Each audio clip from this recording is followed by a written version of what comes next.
Okay dear students, last time अगर आपको ध्यान है तो लास्ट टाइम में हम कर रहे थे, मैं दोबारा से चेक करवा देता हूँ। लास्ट टाइम में हमने बिजनेस में एडवर्टाइजिंग का टॉपिक स्टार्ट किया था, और एडवर्टाइजिंग में अगर आपने अच्छी तरह से किए हैं तो मैंने दो यहाँ पर आपको करवा दिए थे। एडवर्टाइजिंग का मीनिंग करवा दिया था और साथ में दो फीचर्स करवा दी थी। थर्ड फीचर पर चलते हैं। थर्ड फीचर देखिए आपकी बनती कौन सी है, पहले ये देखेंगे। थर्ड फीचर बनती है स्पीडी एंड मास कम्युनिकेशन। ये है आपकी तीव्र एवं सामूहिक संदेशवाहन। अब ये कहता है कि एडवर्टाइजमेंट का ये बेनिफिट है कि जो एडवर्टाइजमेंट है वो स्पीडली भी होती है, प्लस मास कम्युनिकेशन। मास का यहाँ पर मीनिंग है कि वो एक पूरे ग्रुप में, एक पूरे समूह के पास भी बहुत तेज़ी से पहुँचती है।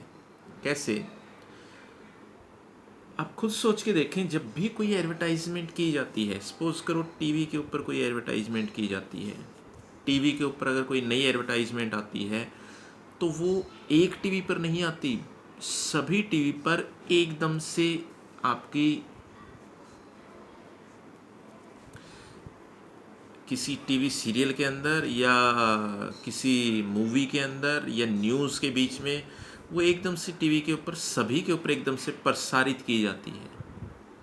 तो ग्रुप के ऊपर एक साथ आ जाती है। ग्रुप का मीनिंग ये है कि अगर 1 लाख लोगों ने टीवी चला रखा है तो सभी को वो एडवर्टाइजमेंट एक साथ, जो एडवर्टीजमेंट है वो एक साथ दिखाई देगी, अलग अलग नहीं देखेंगे, वो सबको एक साथ ही दिखाई देगी, क्योंकि सबके पास एक ही चैनल अगर चल रहा होगा तो वो एडवर्टाइजमेंट सबके पास एक ही टाइम पर दिखेगी। अब जैसे करंटली अगर देखें,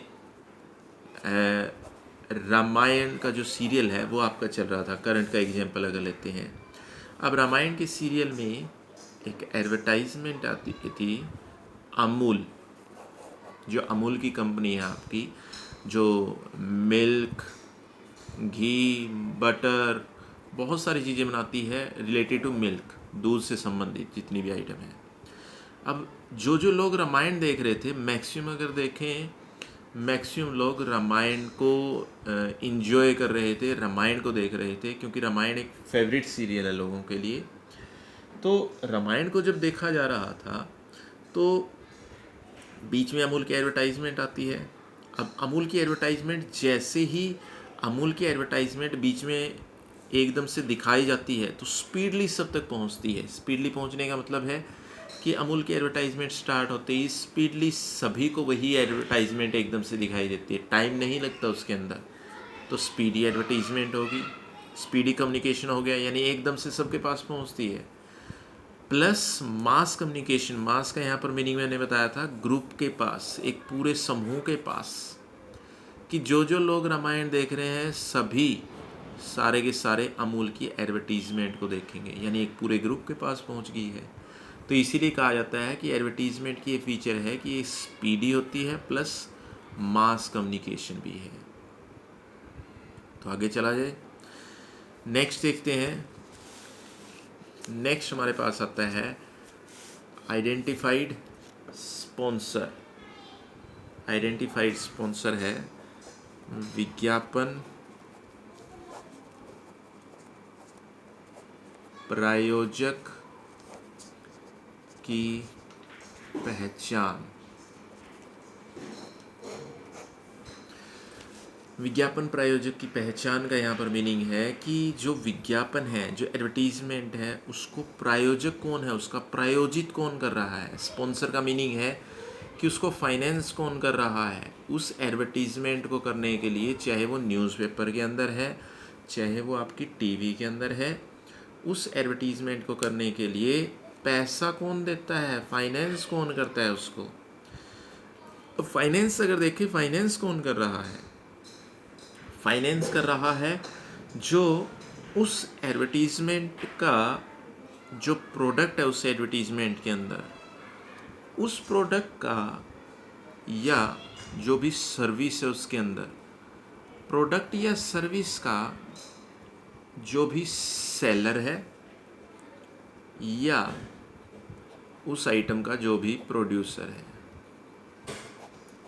अब सर्विस की एडवर्टीज़मेंट भी आती है, जैसे जैसे अगर आपने देखा हो, जो एयरटेल है, एयरटेल की एडवर्टीज़मेंट आती है, रिलायंस जियो की आती है। तो एयरटेल हमें कोई प्रोडक्ट सेल नहीं करता, एयरटेल हमें जो सर्विस है, कम्युनिकेशन सर्विस प्रोवाइड करता है। तो उस सर्विस के बदले में हम उसको पेमेंट करते हैं, उसको भुगतान करते हैं। तो सर्विस का जो सेलर है या फिर प्रोड्यूसर है, वही एडवर्टीज़मेंट का स्पॉन्सर होता है। तो आइडेंटिफाइड स्पॉन्सर मीन्स जैसे ही हम विज्ञापन को देखते हैं, जैसे ही एडवर्टीज़मेंट देखते हैं, उसके प्रायोजक की पहचान अपने आप हो जाती है। अब जैसे अमूल की एडवर्टाइजमेंट आ रही है, तो सीधी सी चीज़ है, उसका स्पॉन्सर कौन है? अमूल ही है। और कोई एडवर्टीज़मेंट देख सकते हैं, जैसे एयरटेल की आती है, तो एयरटेल का स्पॉन्सर कौन है? एयरटेल की एडवर्टीज़मेंट आ रही है, तो एयरटेल का स्पॉन्सर एयरटेल ही है, वही उसको स्पॉन्सर कर रहा है, क्योंकि उसी से उसकी सेल बढ़ेगी, एयरटेल को ही बेनिफिट होगा, तो स्पॉन्सर वही होता है उसका। तो सेलर या फिर प्रोड्यूसर उसका, आपका एडवर्टीज़मेंट का आइडेंटिफाइड स्पॉन्सर हो सकता है। जैसे कई बार क्या होता है, कई बार अगर आपने देखा हो, जो प्रोड्यूसर है, प्रोड्यूसर की बजाय सेलर भी स्पॉन्सर हो सकता है। जैसे सपोज करो किसी लोकल न्यूज़पेपर के अंदर मधु घी की ऐड आ जाती है। अब मधु घी की ऐड कौन देता है? वो कहता है कि हम आपके, जैसे कैथल का एग्जांपल लेते हैं, कि ये हमारी ABC एजेंसी है, ये होलसेलर है मधु घी की, तो हमारे यहाँ से होलसेल में परचेज़ कीजिए, मधु घी आपको 10% डिस्काउंट मिलेगा। तो यहाँ पर ये सेलर है, ये एडवर्टीज़मेंट का स्पॉन्सर है, आइडेंटिफाइड स्पॉन्सर है, जो स्पॉन्सरशिप कर रहा है उस एडवर्टीज़मेंट की। तो ये है हमारे पास कुछ फीचर्स एडवर्टीज़मेंट की।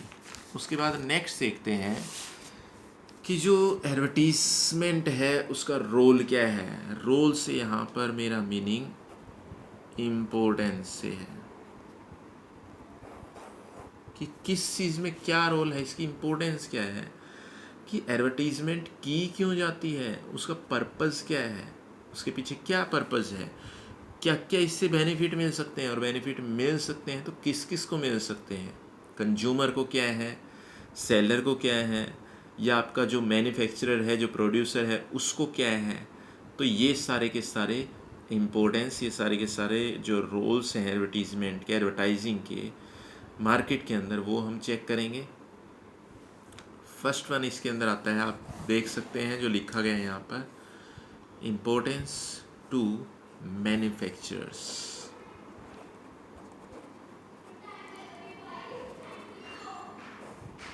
निर्माताओं के लिए महत्व।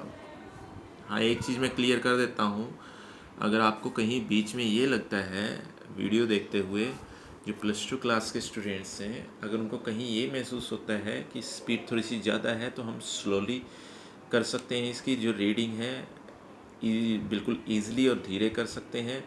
और कोई समस्या आती है तो वो आप बता सकते हैं, जो कमेंट बॉक्स है वहाँ आप ये ध्यान रखें, अपनी लिमिट क्रॉस ना करें, वहाँ पर आप अपना रिस्पॉन्स है वो दे सकते हैं। तो नेक्स्ट देखते हैं, इम्पोर्टेंस टू मैन्युफैक्चरर्स। निर्माताओं के लिए क्या महत्व है, यानी निर्माताओं के लिए क्या महत्व है जो एडवर्टीज़मेंट है। निर्माताओं के लिए हम ब्रीफ में देखते हैं, उसके बाद नेक्स्ट डे में करेंगे कि निर्माताओं के लिए क्या महत्व है। लेकिन ब्रीफ में अगर देखा जाए निर्माताओं के लिए क्या महत्व हो सकता है मैन्युफैक्चरर्स के लिए। अब मैन्युफैक्चरर्स हैं, मैन्युफैक्चरर्स क्या करते हैं? मैन्युफैक्चरर्स किसी भी आइटम को मैन्युफैक्चर करते हैं, उसका प्रोडक्शन करते हैं, उसको बनाते हैं। अब उसके लिए बेनिफिट क्या है? जो मैन्युफैक्चर हैं, मैन्युफैक्चर जब किसी आइटम को बनाते हैं तो उस आइटम को मार्केट में सेल करने के लिए उन्हें कहीं ना कहीं एडवर्टाइजिंग करनी कंपलसरी हो जाती है। जैसे कोई नई गाड़ी आती है मार्केट में, अब नई गाड़ी तो मार्केट में लॉन्च कर दी है मैन्युफैक्चरर ने, जैसे मारुति ने कोई नई गाड़ी बनाई है। अब उस गाड़ी का लोगों को पता कैसे चलेगा, पब्लिक को, कंज्यूमर्स को पता कैसे चलेगा? एडवर्टीजमेंट से ही पता चलेगा। जब तक एडवर्टाइजिंग नहीं की जाएगी तब तक लोगों को पता ही नहीं चलेगा कि एक नई जो कार है वो मार्केट में आई है, तो उसका पता कैसे चलेगा।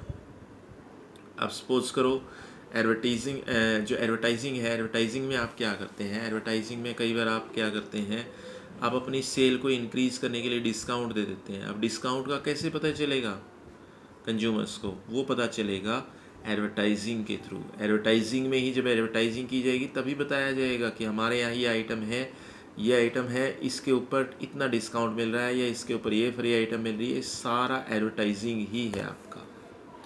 तो नेक्स्ट डे में हम देखेंगे role of advertising for manufacturers.